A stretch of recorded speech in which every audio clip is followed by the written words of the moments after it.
Hey guys, welcome to Spartacus MMA, where we talk about MMA and all things combat sports related. Today I wanted to come on and go over what is currently the main event for UFC 300, and that's the BMF title fight between Max Holloway and Justin Gaethje. The reason I wanted to make a video on this is because when the fight was first announced, it seemed like most of the MMA community weren't giving Max a chance at all. They weren't giving him a snowball's chance in hell. And I don't think that's the case. I think he has a lot better shot to do good and possibly even win this fight than most people are giving him.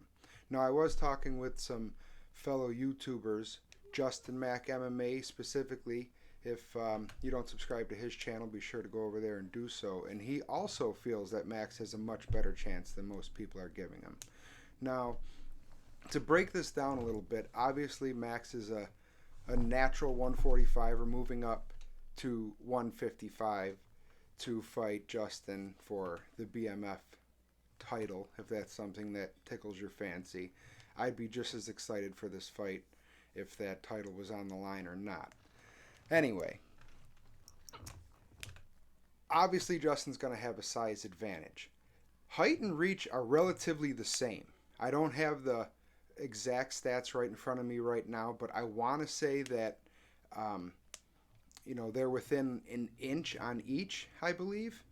So the biggest advantage is just going to come in body size, muscle mass, which obviously Justin is going to have more of, cutting down from whatever he normally walks around at 170 or whatever to 155, whereas Max is going to walk around, you know, 15, 20 pounds lighter than Justin.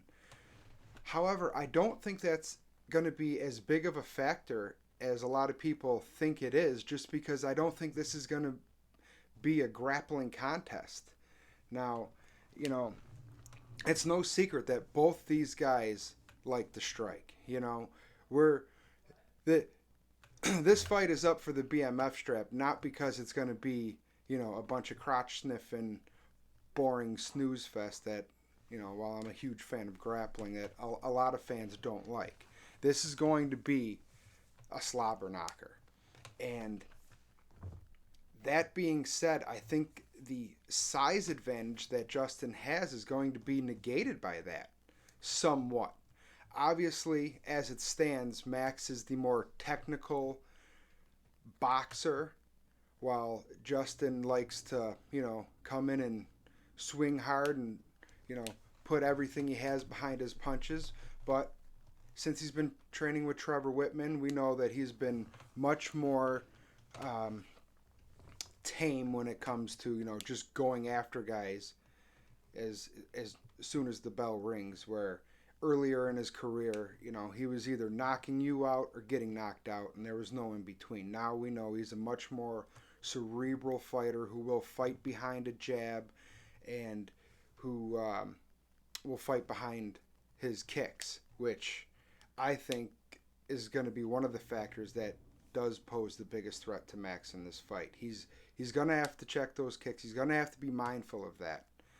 But I think if Max does what he does best, which is, move around the ring, use your footwork, and overwhelm him with your striking ability. Max doesn't just throw one or two punches. He's throwing punches and bunches.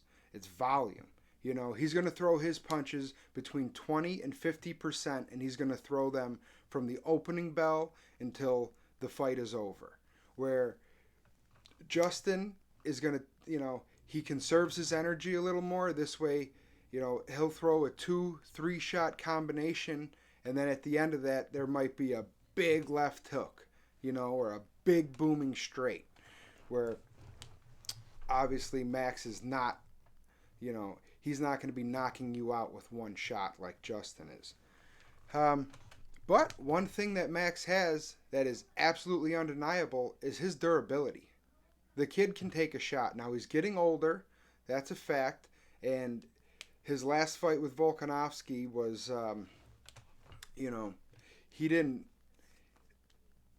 he was definitely feeling the shots more than we've seen him in the past, but I don't think his chin is gone by any means.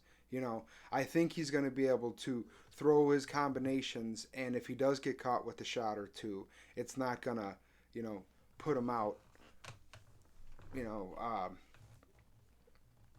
with just one big booming shot, which I say that, but I mean this is Justin Gaethje. This is the most violent man in the most violent sport in the world. He very well could put Max out with one shot. However, I don't think there's too many people on the planet that Justin couldn't put out with one shot if it's placed correctly and timed just right. So, all that being said, I just wanted to come on here and give props to my boy Max. I think he's being counted out a little too soon. People are saying, yeah, he's chasing that bag. He's going up to 155 and fighting at 300. He's getting paid.